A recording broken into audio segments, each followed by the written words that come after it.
I'm Adelmi Ruiz, and this is your FastCast for March 30, 2025. Our top story. Shortly after 9 p.m. on Friday, Anchorage police responded to Glen Highway near Boniface Parkway after reports of a vehicle versus pedestrian collision.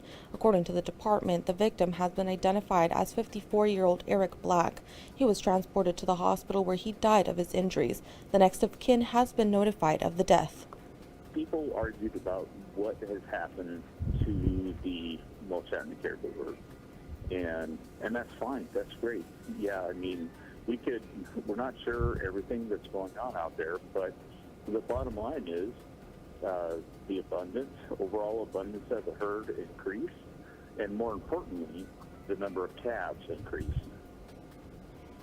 The Alaska Board of Game has approved state officials' request to continue a controversial predator control program in western Alaska. This comes after a Superior Court decision in early March that the program permitting the killing of bears and wolves violated due process when put into law. Shortly after the court decision, the Alaska Department of Fish and Game filed a petition for emergency actions to carry out a third season of shooting bears and wolves to boost the Mulchatna caribou herd. And according to Fish and Game, they've killed 175 brown bears, 5 black bears, and 19 wolves in the past 2 years of the program. Officials say the emergency order is intended to revitalize a herd that has fallen below sustainable hunting numbers, which impacts Alaskans trying to feed their families. However, the Alaska Wildlife Alliance says they don't believe it's a true emergency. I think the ruling was exceptionally clear. And it's really telling, as a member of the public and someone who's engaged in this process, that the state's response was not to have some kind of reconciliation or meaningful discussion about those very valid concerns. Instead, the response was to subvert that court order and continue to subvert the public process, hiding behind a pretty thinly veiled excuse of an emergency petition. You know, I totally understand. I understand where people are coming from. But this is a process.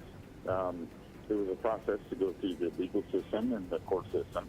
And we have the opportunity to go through the Board of Game and to get these up and running. And we really don't want to lose that third year.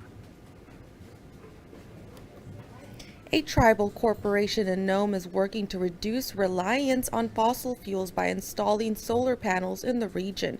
The village of Solomon previously installed a solar array of 21 panels and hopes to install 9 similar arrays in the next several years, an approximate total of about 200 panels. The project is in part funded by grants from the EPA, which were frozen for about a month, a cause for concern among those in the village. Now, they say they have regained access to the funds and are moving forward with the project, hoping to offset high fuel costs for families in the region, many of which rely on diesel and wood to heat their homes. That monthly cost can near $1,000 a month for some families. It's creating a lot of, I would say, yes, security, and then the resiliency. And then it's helping the households because it's already such a high cost, and I think that it's reassuring households that that they are gonna live a little bit more of a quality lifestyle, not having to spend $800 a month on heating fuel. Tribal representatives traveled to D.C. last week to meet with Alaska's congressional delegation, as well as members of the EPA and the Department of Energy to discuss this project, among others. Johnson said she is still concerned about the status of the funding and hopes to better communicate the federal government. Yes, security, and then the resiliency. We're continuing to see rising numbers in casualties after Friday's 7.7 magnitude earthquake hit Myanmar. The death toll has risen to over 1,600, with countless more still buried. Officials are reporting the smell of decaying bodies has been permeating the second largest city in Myanmar as people worked frantically by hand to clear rubble in the hope of finding someone still alive. The quake brought down scores of buildings and damaging other infrastructure like the city's airport. Relief efforts efforts have been hampered by buckled roads, downed bridges, and spotty communications. The International Federation of Red Cross and Red Crescent Societies says critical infrastructure has been destroyed, including the historic AVA bridge connecting certain parts of Mandalay University and various heritage sites.